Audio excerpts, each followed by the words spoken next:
안녕하세요. 아버님 때문에 이혼한 30대 여성이에요. 남편과 저는 지인의 소개로 만났습니다. 싫은 소리를 잘 못하고 상대방의 입장에서 생각하길 좋아하는 남편은 착해 빠진 사람이었어요.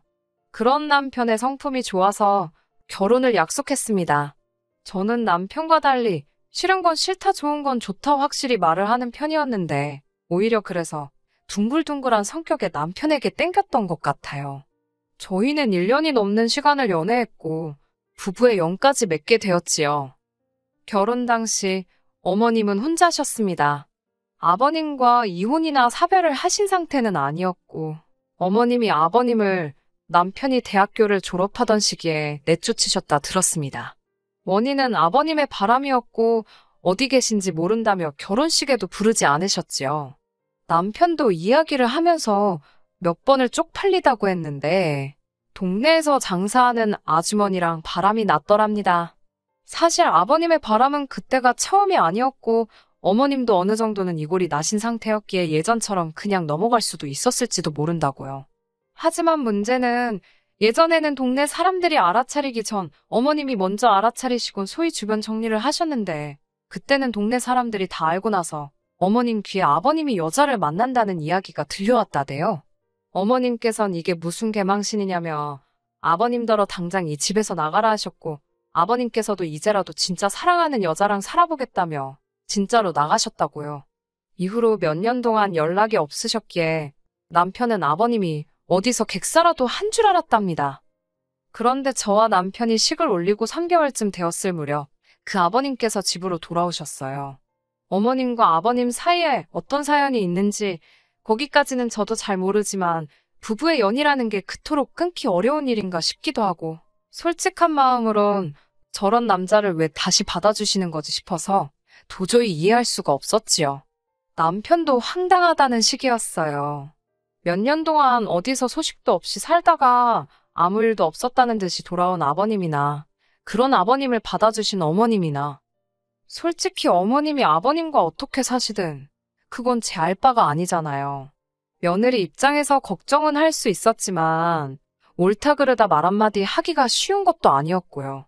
무엇보다 아버님이 돌아오신 게 제 결혼 생활에 영향을 끼칠 거라곤 상상도 못했네요. 여담이지만 며느리 사랑은 시아버지라지요. 저는 그런 기대는 애시당초 하지도 않았어요. 아버님이 돌아오시고 나서 얼마 지나지 않아 어머님이 왜 아버님을 받아주셨는지 알게 되었습니다. 어머님이 많이 아프셨더라고요. 며느리인 저도 몰랐고 자식인 남편도 몰랐던 일이었습니다. 비록 지금은 남편과 헤어졌지만 그때를 생각하면 지금도 죄송스러운 마음뿐이에요. 아무튼 어머님께서 돌아가시기 얼마 전 제가 왜 아버님을 받아주신 건지 여쭈어 본 적이 있습니다. 같은 여자로서 도저히 이해할 수 없었으니까요. 어머님께서 말씀하시기를 그래도 아버님이랑 남편은 부자지간인데 당신 때문에 부자지간을 끊어놓은 것 같아. 그게 늘 마음에 걸리셨답니다. 제가 자식이 없어서 이해를 할 수 없었던 걸까요? 지금도 저는 잘 모르겠어요. 아버님이 돌아오시고 반년이 채 되지 않아 어머님께서는 세상을 떠나셨습니다. 어머님 앞으로 되어 있던 재산은 전부 아버님 앞으로 돌아갔는데 불행인지 다행인지 그 재산은 많지가 않았어요. 남편은 아버님께 그 재산 허투루 날리지 마시고 아껴서 쓰시라 했답니다. 행여 저희한테 뭔가 기대하지는 마시라 했다고요. 그런 남편의 단호한 태도에 솔직히 저는 크게 안심했어요. 행여나 아버님을 모시게 되는 건 아닌지 내심 걱정이 많았거든요. 하지만 피는 물보다 진하다더니 정말 그 말이 딱인가 봅니다. 항상 제 편일 것 같았던 남편은 어느 순간부터 아버님의 불호령 앞에 아무 말도 못하고 무건수행을 하기 시작했어요. 남편이 그렇게 저자세로 나갈수록 아버님은 더 무리한 요구를 해오셨습니다. 급기야 그날은 아버님께서 짐을 싸들고 저희 집에 오셨더라고요. 정말이지 그 일이라면 떠올리기도 싫지만 그래도 한번 이야기해보겠습니다. 그날도 평소처럼 저는 회사에서 일을 하고 있었는데 아버님으로부터 전화가 걸려왔습니다. 저희 회사는 보안상 핸드폰 사용이 자유롭지 못해요. 그때도 팀원들과 회의를 하고 있었기 때문에 전화를 받기가 좀 눈치가 보이더라고요. 그래서 문자로 조금 이따 연락드리겠다고 했는데 또 다시 전화가 걸려왔습니다. 견디다 못한 제가 무음으로 돌렸는데도 연거푸 걸려오는 전화가 신경 쓰여 죽겠더군요. 결국 팀원들에게 양해를 구하고 복도로 나와 전화를 받으니 아버님께서 며느리라고 하나 있는 게 시아버지 알기를 개거시기만도 못하게 안다며 다짜고짜 상소리를 내뱉으셨습니다. 당황한 나머지 말도 제대로 안 나가더라고요. 그런 저에게 아버님은 됐고 현관 비밀번호가 뭐냐고 물으셨습니다.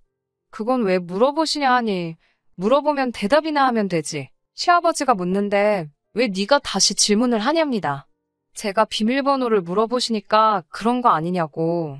도대체 왜 물어보시냐니까 됐답니다. 또 아니면 알 방법이 없냐면서 전화를 탁 끊어버리시더라고요.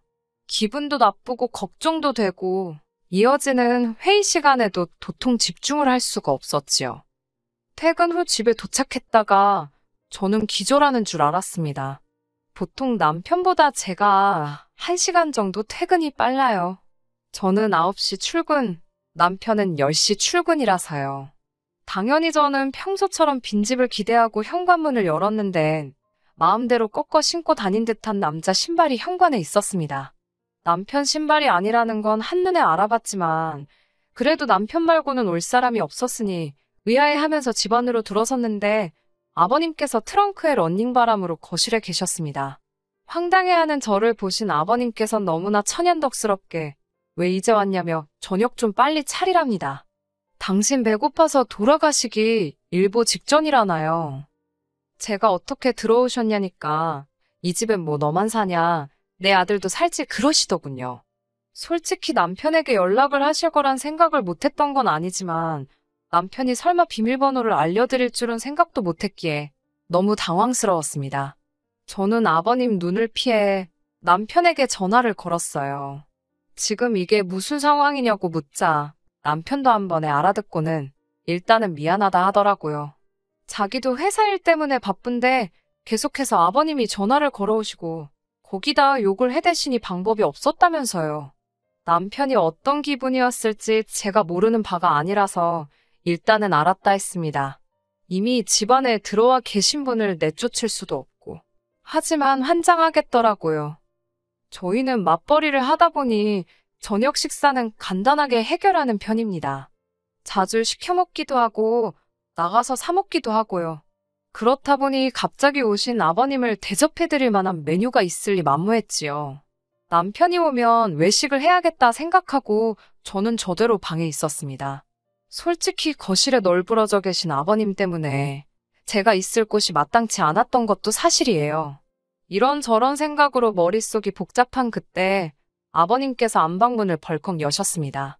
깜짝 놀란 제가 노크도 안 하시고 문을 열면 어쩌시냐고 한마디 했더니 아버님께선 방에서 뭔짓거리를 하고 있었길래 그러냐면서 너 뭐 이상한 거 보고 있었냐입니다. 요새는 여자들도 그런 거 다 본다더니 너도 그런 거 보냐면서 기분 나쁜 표정으로 실실 웃으시는데 솔직히 순간 너무 무섭더라고요. 그때 다행히 현관문 비밀번호 누르는 소리가 들렸고 남편이 들어왔습니다. 남편에게 일단은 나가서 저녁을 먹자고 했고 그렇게 저희는 집 근처 부대찌개 집에서 저녁을 먹었습니다. 식사 내내 아버님 눈도 똑바로 못 쳐다볼 만큼 기분이 나쁘고 비위가 상하더군요. 식사를 마치고 집으로 돌아오니 아버님께선 멋대로 냉장고를 살피시곤 저더러 포도를 씻어달라 하셨습니다. 한 송이 씻어드리고 저는 방으로 들어가려는데 저와 남편더러 나와서 이리 좀 앉아보라 하시더군요. 또 무슨 말씀을 하시려고 저러시나 하니 당신이 이제 갈 곳이 없게 되었답니다. 당황한 제가 그게 무슨 말씀이냐 물으니 사정이 그렇게 되었다면 그런 줄 알지 넌 아까부터 뭘 그렇게 꼬치꼬치 물었었냐며 여자가 말이 많으면 그것만큼 꼴불견이 없답니다. 아버님의 수준 떨어지는 언행을 모르던 바는 아니었으나 아무튼 알고 보니 얼마 전 전세가 끝났고 그 보증금은 말하려니 또 열불이 올라오네요. 그 보증금은 유흥비로 다 탕진하셨답니다. 제가 알기로 어머님이 사시던 빌라 보증금이 4천 정도였는데 그걸 한 달도 안 걸려서 다 쓰신 거지요. 그래놓고 이제 와서 저희더러 당신을 책임지라는 소리셨습니다. 오갈 데 없는 애비를 버릴 거냐는 식으로 완전 배째라고 나오시는데 환장해서 미치고 팔짝 뛰겠더라니까요. 그런 아버님께 남편은 이렇다 저렇다 말도 똑바로 못하고 일단은 알겠으니 방법을 생각해보겠다며 들어가서 주무시라 하더군요.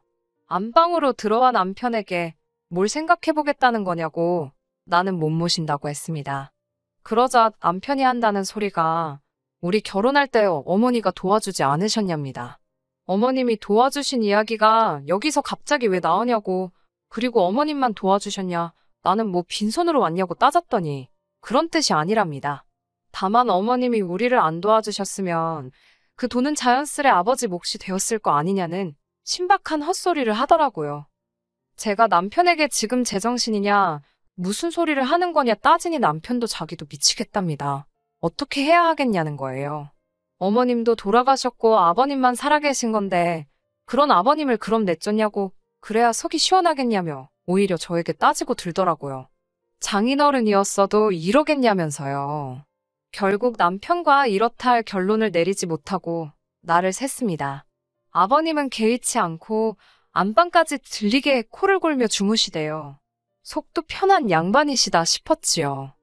저는 남편에게 그래 당장 가실 곳 없다는 분 내쫓지는 않겠다. 대신 나에게 어떤 것도 기대하지 말라 했습니다. 식사 새끼 차려드리는 것조차도 바라지 말라고요. 남편은 못마땅한 듯 했지만 일단은 알겠다고 했고 그렇게 휴전을 하게 되었습니다. 막상 말은 그렇게 했지만 나이 드신 아버님께 알아서 차려 드시라 하자니 마음이 영 불편하더라고요. 어쩔 수 없이 간단하게나마 아침 식사를 차려드렸습니다. 고맙다는 말을 기대하고 한 건 아니었지만 아버님께선 제가 차린 밥상을 보시더니 국도 하나 없고 아침부터 늙으니 목 막혀 돼지라고 이래놓은 거냐 하시더군요.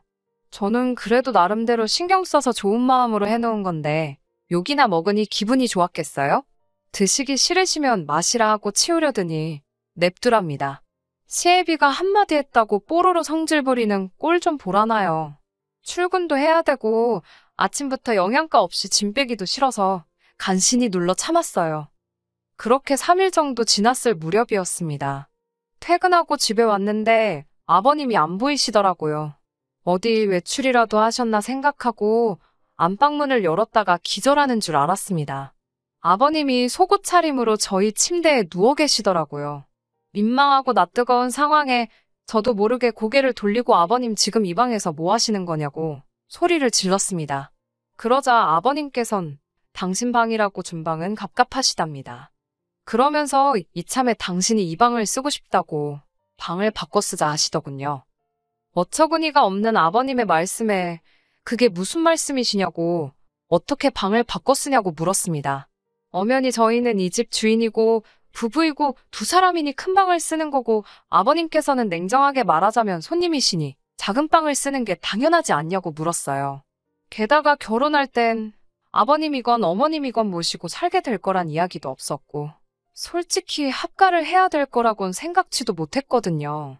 아버님께선 당신이 이 집에서 가장 큰 어른인 만큼 큰 방을 쓰는 게 도리에 맞다고 우기셨습니다. 동서고금의 시아버지가 쪽방을 썼다는 이야기는 당신이 들어본 적이 없으시잖아요. 아버님이 쓰시는 방, 절대로 쪽방 아니었습니다. 단지 안방엔 붙박이장이 있고 작은 방엔 없고 그 차이였어요. 아무튼 저는 저대로 아버님은 아버님대로 같은 소리를 여러 번 반복하고 있었는데 남편이 들어왔습니다. 그러자 아버님이 먼저 나서서는 남편에게 이야기 좀 하자고 하시더군요. 저는 남편도 저랑 같은 생각을 할 거라 확신했습니다. 하지만 그런 제 믿음은 얼마 가지 않아 산산조각나 부서지고 말았네요. 남편은 아버님의 말도 안 되는 억지 소리를 한참 들어주더니 저에게 아버님 말씀이 틀린 것만은 아니랍니다. 저나 남편은 직장 생활을 하느라 기껏해야 자는 게 전부이지 않냐며, 하지만 집에 하루 종일 외롭게 쓸쓸히 계시는 아버님은 방마저 작으니 얼마나 답답하시겠냐고 그러더군요. 그러니 이참에 안방은 아버님께 내어드리자입니다. 집에 계시는 아버님이라도 편하게 지내실 수 있도록 배려해드리자면서요. 어이가 없어서 제가 아주 효자났다고 한껏 비아냥거렸어요. 남편은 그런 저에게 무조건 싫다고만 하지 말고 한번 생각을 해보랍니다. 저더러 경제학과 나오지 않았냐면서 아버님께 안방을 내어드리는 게 더 경제적이고 효율적이라는 생각이 안 드냐고 하대요. 하나를 보면 열을 안다는 말이 있잖아요. 아버님이 저희 집에 오시게 된 경위도 마음에 안 드는데 남편 입장을 봐서 100번 참고 양보한 상황이었습니다. 그런데 이번에는 무슨 굴러들어온 돌이 박힌 돌 빼내는 것도 아니고 멀쩡히 제가 쓰고 있는 안방을 내놓으라 하시니 사람이 뻔뻔해도 이렇게 뻔뻔할 수가 있나 싶더라고요. 그리고 이건 시작에 불과할지도 모른다는 생각을 하니 등줄기에 식은땀이 촥 흐르더라고요.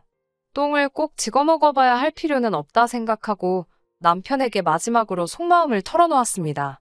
아버님하고 같이 살기로 한 지 며칠이나 됐다고 벌써 이렇게 당신과 싸워야 하는 거냐고 지친다고요. 그러자 남편은 저더러 어쩌라는 거냐입니다. 돈도 없고 갈 곳 없다는 아버님을 내쫓기라도 해야 직성이 풀리겠냐고요.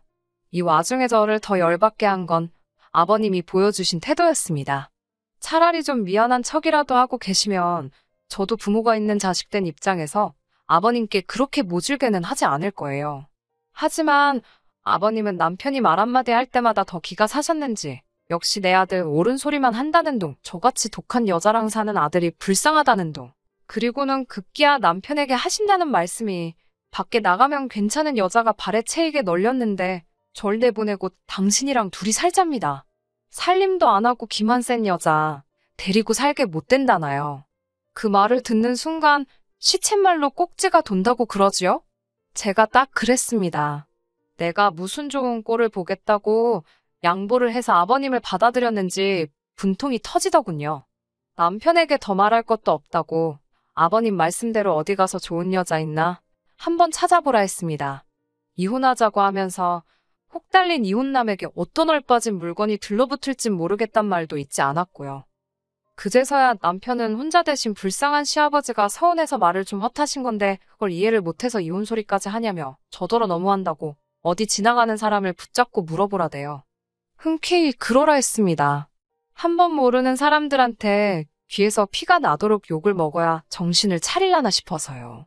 하지만 뒤이어 남편이 한다는 소리가 제가 먼저 이혼하자 했으니 제가 유책 배우자라며 위자료를 줘야 한답니다. 저는 제대로 된 상의도 없이 아버님을 신혼집으로 불러들여서 안방까지 내놓으라 하는 네가 유책 배우자지 왜 내가 유책 배우자냐고 따지고 들었어요. 그러면서 제가 법대로 하자고 했네요. 뭐 뒷이야기는 안 해도 아시겠지요. 법대로 해봤자 아니겠어요? 살고 있는 집이야 어차피 전세였고 서울이 아니라 비싸지도 않거든요. 친정부모님이 이 모든 사정을 아시더니 얼마 남지도 않은 계약기간 알아서 살게 두랍니다. 계약은 어차피 제 이름이니 뭐 남편이 마음대로 할 수 있는 것도 없고 남편도 남편대로 알아봤는지 협의 이혼하자고 나오더라고요. 보나마나 아버님이랑 혹이 달렸으니 지한테 불리한 상황인 걸 눈치 깐 거지요. 그렇게 예상보다 깔끔하게 갈라섰습니다. 숙려기간이 끝나기 이틀 앞두고 남편이 다시 한번 생각해보면 안 되겠냐고 절 잡던데 감자나 먹으라고 그랬습니다. 팔자에도 없는 자원봉사하며 살게 생겼냐고 앞으로 네 앞가림이나 잘하고 살라고 그러고 헤어졌어요. 제가 정말 독한 여자인지는 모르겠지만 그래도 이만큼 살았던 거 누구 덕인지 아버님 모시고 살면서 몸소 느껴보고 그리고 밤낮으로 후회 속에 살았으면 좋겠네요. 갈라섰으니 더 이상 제가 신경 쓸 일은 아니지만 그 꼬라지 보면 제 속이 조금이나마 후련해질 것 같아서요. 끝까지 들어주셔서 감사합니다. 오늘의 사연은 여기까지입니다. 구독과 좋아요, 알람 설정 부탁드리고 더 좋은 사연으로 다시 찾아뵙겠습니다. 감사합니다.